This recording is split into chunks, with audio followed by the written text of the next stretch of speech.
Good morning, students. I hope you all are fine and you all are paying attention to your studies at home. So, today we are going to start with the chapter 5 of your Fun with Grammar book, Subject Verb Agreement. आप सब ने पढ़ा होगा subject के बारे में और आप सब ने पढ़ा होगा वर्ब के बारे में. Now, what is subject verb agreement? Agreement का मतलब होता है समझौता. अग्रीमेंट का मतलब होता है सहमत होना, मानना, किसी चीज़ से अग्री करना, सहमत होना. ओके, तो किसी भी सेंटेंस में a sentence is correct only if the subject of the sentence agrees with the verb. मतलब अगर सब्जेक्ट सिंगुलर है तो वर्ब भी सिंगुलर ही होना चाहिए. अगर सब्जेक्ट प्लूरल है तो वर्ब भी प्लूरल ही होना चाहिए. Okay, let's see. When the subject of a sentence is singular, the verb must also be singular. When the subject is plural, the verb must also be plural. Okay? तो अगर subject जो है subject क्या होता है? Subject is the part of the sentence जिसके बारे में सेंटेंस में बोला जाता है. तो सेंटेंस में जिसके बारे में भी बात की जाती है, ओके, जो भी जिसके ऊपर कोई भी काम किया जाता है, जिसके बारे में बात की जाती है, उसको बोला जाता है सब्जेक्ट. जो भी सेंटेंस में जो भी काम करने वाला है, जो एक्शन करता है, उसको बोला जाता है सब्जेक्ट. ओके, तो सब्जेक्ट हमेशा, सब्जेक्ट क्या हो सकता है? नाउन या pronoun. Subject is always noun और प्रोनाउन. ओके, तो सब्जेक्ट क्या होता है? हमेशा अग्री करना चाहिए. उसका सब्जेक्ट और वर्ब के बीच हमेशा अग्रीमेंट होना चाहिए. Subject always should agree with the verb. तो अगर आई से अ गर्ल के साथ क्या लगेगा? इज या are? Is, because girl is singular, therefore verb भी क्या होगा? सिंगुलर. गर्ल्स के साथ लग जाएगा are, because girls is plural, तो वर्ब भी होगा plural. So this is subject verb agreement.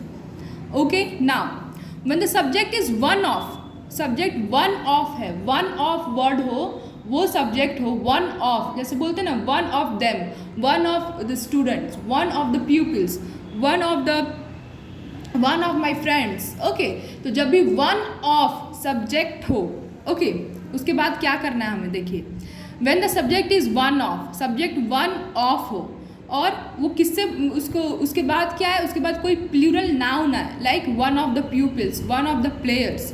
The verb is singular to agree with one. तो वर्ब हमेशा सिंगुलर होगा, क्योंकि हमें वर्ब को किससे अग्री कराना होता है? सब्जेक्ट से. और सब्जेक्ट यहाँ पे क्या है? One of. वन मतलब सिंगुलर, इसलिए वन ऑफ के बाद जब भी प्लूरल नाउन हो, like one of the friends, one of my cousins, one of my brothers, one of my sisters. तो सिस्टर्स, ब्रदर्स, कजन्स, ये सब कुछ प्लूरल है बट सब्जेक्ट नहीं है. These are not the subject. Subject क्या है यहाँ पे? One of. और वन हमेशा सिंगुलर होता है, इसलिए इसके साथ हमेशा सिंगुलर ही वर्ब लगेगा. आपको कंफ्यूज नहीं होना है कि वन ऑफ प्यूपिल्स है तो प्यूपिल्स में तो एस लगा है तो आप आर नहीं लगा दोगे, क्योंकि प्यूपिल्स यहाँ पे सब्जेक्ट नहीं होगा. जब भी वन ऑफ के बाद कोई नाउन हो तो वहाँ पे हमेशा सब्जेक्ट वन ऑफ होगा, और वन ऑफ सिंगुलर है इसलिए उसके साथ हमेशा सिंगुलर वर्ब ही लगेगा. ओके, अब बाकी के रूल्स देखते हैं. फर्स्ट रूल क्या है? अगर when a sentence has two singular subjects, अगर किसी सेंटेंस में दो सिंगुलर सब्जेक्ट को हम कंजंक्शन एंड से ज्वाइन करते हैं तो उनके लिए हम हमेशा प्लूरल वर्ब यूज करेंगे. Okay, like John and Mary. John Mary दोनों सिंगुलर है पर ज्वाइन किससे किया हुआ है? ये एंड से. तो हमेशा आपको क्या याद रखना है कि जब दो सिंगुलर सब्जेक्ट को एंड से ज्वाइन किया जाता है उसके बाद हमेशा प्लूरल वर्ब लगेगा, इसलिए इसके साथ क्या लगा है यहाँ पे? Have is use with plural. Next, when the sentence begins with an introductory there, the verb agrees with the subject that follows it. There was a dreadful accident last night. Okay, तो जब भी verb जो है, अगर कोई भी verb जो है वो कोई भी सेंटेंस जो है अगर देयर से स्टार्ट होता है, देयर वर्ड से स्टार्ट होता है, तो देयर के बाद हम सिंगुलर लगाएंगे या प्लूरल वर्ब लगाएंगे, किस पे डिपेंड करता है? बाकी के सेंटेंस पे. यहाँ पे देखो, जैसे देयर, इसके बाद जो हमने वर्ब लगाया वो भूल जाइए आप. उसके बाद क्या है? अ ड्रेडफुल एक्सीडेंट लास्ट नाइट. तो ड्रेडफुल एक्सीडेंट, एक एक्सीडेंट की बात हुई तो यहाँ पे क्या हो जाएगा? वॉज सिंगुलर के साथ ही होता है. यहाँ पे देखो, there dash 40 students in our class. 40 students plural है तो क्या लग जाएगा यहाँ पे? आर. अंडरस्टूड. तो जब भी सेंटेंस देयर से स्टार्ट हो तो उसके बाद सिंगुलर वर्ब लगेगा, प्लूरल वर्ब लगेगा, किस पे डिपेंड करता है? बाकी के सब्जेक्ट पे, बाकी के सेंटेंस पे। Okay, now a lot of और प्लेंटी ऑफ, ये दोनों वर्ड्स के साथ प्लूरल वर्ब लगेगा जब ये किसी नंबर के बारे में बात करने के लिए यूज़ होंगे, और इन दोनों के साथ अ लॉट ऑफ और अ प्लेंटी ऑफ के साथ सिंगुलर वर्ब लगेगा जब ये किसी क्वांटिटी, किसी मात्रा, किसी अमाउंट के बारे में बोलने के लिए यूज़ होंगे। Like there were a lot of people in the concert, यहाँ पे नंबर ऑफ पीपल बताना है, तो मैंने अभी क्या बताया, लॉट ऑफ के आगे प्लूरल वर्ब लगेगा अगर वो किसी नंबर के लिए यूज़ हो रहा है। बट यहाँ पे देखो there is a lot of water available, but जब किसी क्वांटिटी, किसी की मात्रा बताने के लिए यूज़ होगा तो उसके आगे हमेशा सिंगुलर वर्ब लगेगा। ओके, अ नंबर ऑफ, जब भी अ नंबर ऑफ कहीं भी हो, अ नंबर ऑफ के लिए हमेशा क्या लगता है? Plural verb. Like there have been a number of accidents this year, a number of मतलब बहुत सारे, इसका हिंदी क्या होता है? बहुत सारे, इसलिए अ नंबर ऑफ के साथ हमेशा क्या लगेगा? Plural verb. Next, a singular collective noun such as crowd of people, a gang of thieves, a board of directors, a company of soldiers takes a singular verb. collective noun के साथ हमेशा singular verb लगता है। a dozen, since it denotes a plural number, it takes a plural verb. a dozen मतलब क्या होता है? dozen का मतलब ही है dozen का मतलब ही है 12, इसलिए इसके साथ हमेशा क्या लगेगा? प्लूरल वर्ब, क्योंकि ये प्लूरल नंबर बताता है। A pair of, when applied to things like scissors, shoes, trousers, where two components are always thought of as a unit, takes a singular verb. Pair of, a pair of के साथ जब 2 pair बोलेंगे, 3 pair बोलेंगे, 4 pair बोलेंगे, कुछ भी बोलो, जब भी a pair of हो, पेयर जहाँ भी वर्ड आएगा, ओके, उसके लिए हमेशा हम क्या यूज़ करेंगे? सिंगुलर वर्ब, क्योंकि पेयर का मतलब होता है एक सेट, अ पेयर मतलब वन सेट, एक जोड़ा कोई भी चीज़। ओके, इसलिए उसके साथ हमेशा सिंगुलर वर्ब लगेगा।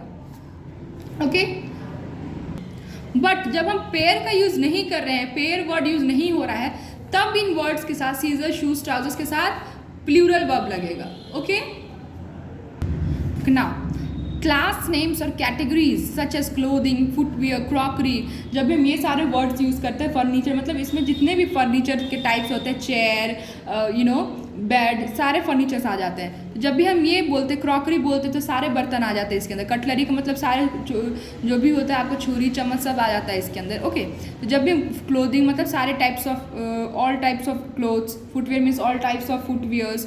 ओके, तो व्हेन वी नेम कैटेगरीज, जब भी हम कैटेगरीज का नाम लेते हैं, तो ये क्योंकि ये सिंगुलर कैटेगरी है, फुटवेयर मतलब हम सिर्फ फुटवेयर की बात कर रहे हैं। ओके, तो इन कैटेगरीज के लिए हम हमेशा सिंगुलर वर्ब यूज़ करेंगे because they denote a singular category. Okay, news, though it is a plural form, it always treated as singular, while advice and information are never used in the plural. okay, news, advice, information, ये सब के साथ हमेशा singular verb लगता है। now names of diseases and sciences or branches of knowledge which end in s are also singular. measles, mumps, mathematics, physics, economics, human rights, ये सब क्या है? डिजीजेस के नाम, बुक्स के नाम, ओके, सब्जेक्ट्स के नाम, ये सब हमेशा सिंगुलर होते हैं, इनके साथ हमेशा सिंगुलर वर्ब लगता है।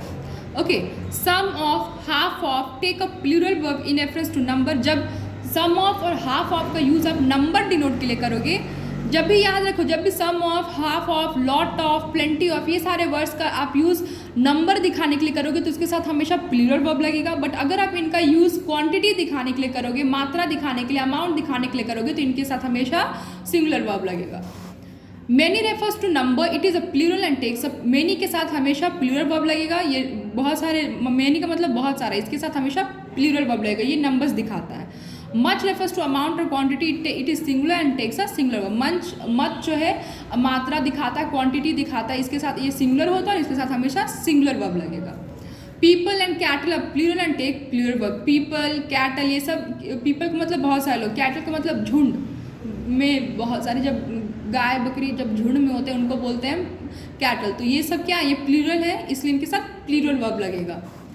When a plural number applies to distance, weights, heights or amounts of money taken as a whole, it is treated as a singular and takes a singular verb. Like 10 kilometers.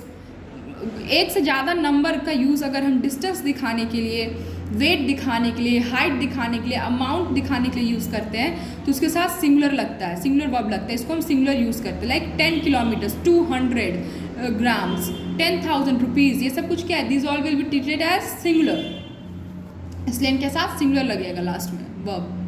If the title of book or the name of a house or a hotel is plural, it takes a singular verb since it is only one title or one building. किसी भी book का title, किसी भी घर का नाम, किसी भी बिल्डिंग का नाम, भले ही प्लूरल में हो या सिंगुलर में हो, नाम से फ़र्क नहीं पड़ता है, भले वो सिंगुलर है या प्लूरल है, बट क्योंकि वो सिर्फ एक चीज़ का नाम बता रहे हैं, क्योंकि आप वो सिर्फ एक चीज़ का टाइटल है, एक बुक का टाइटल है, इसलिए वो सिंगुलर ही माना जाएगा और उसके साथ सिंगुलर ही वर्ब हम यूज़ करेंगे.